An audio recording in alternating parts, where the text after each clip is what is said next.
Hi, I'm April Anmonson from BSED 11M1. Now, let's talk about the 5 Canons of Rhetoric by Cicero. The 5 Canons of Rhetoric are simply the 5 skills that individuals need to have to be great at communicating. While these canons date from a long time ago, they're still relevant for anyone looking to create and deliver effective communications today. Well, look at each of them in turn. The first one is invention. Inventing is the process of deciding what to say to convince your audience of your point of view. What are the main ideas and arguments you'll use to persuade your audience to agree with you?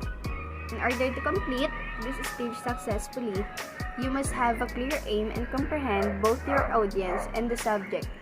You must also decide on your presenting style, and in modern times, your media at this point, as well as the length of your presentation. Now we're done to the invention, and now let's proceed to the arrangement. Your content is organized by arrangement. You must organize all the wonderful ideas you had throughout the invention stage so that they complement one another, support your message, and persuade your audience. The typical modern arrangement comprises 3 sections: the introduction, the body, and the conclusion. The traditional format, however, comprised 5 sections: an introduction, a statement of your case, a discussion of other arguments, and a conclusion. Even though the 3-stage method is more common, this arrangement is still an option. Consider your setup across all media and modes of communication, and make sure your decision is appropriate for your target audience. Now, let's proceed to the third one, style. The art of creating an emotional response through language and presentation structure is known as styling. The triangle spatus component is represented by this: eloquence, organization, and the skillful use of emotive language and rhetorical devices like an analogy, allusion, and alliteration can all contribute to this result.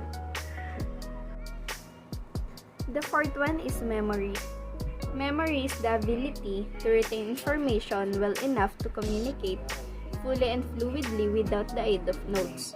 This was crucial during the Roman era, when orators had to speak for hours on end, and these canons were drafted.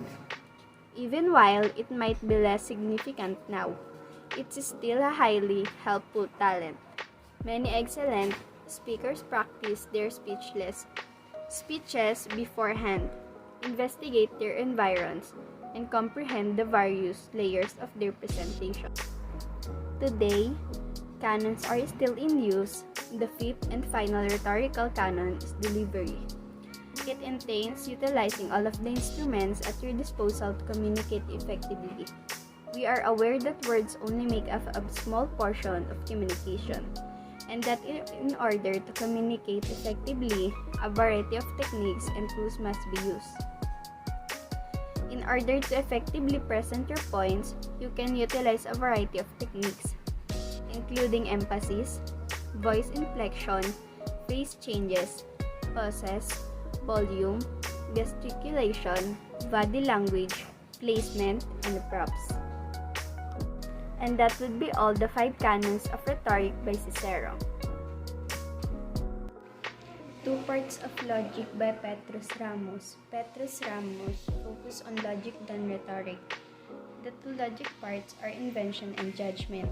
Invention is the purpose of doing it, in the judgment, judging some parts of the speech.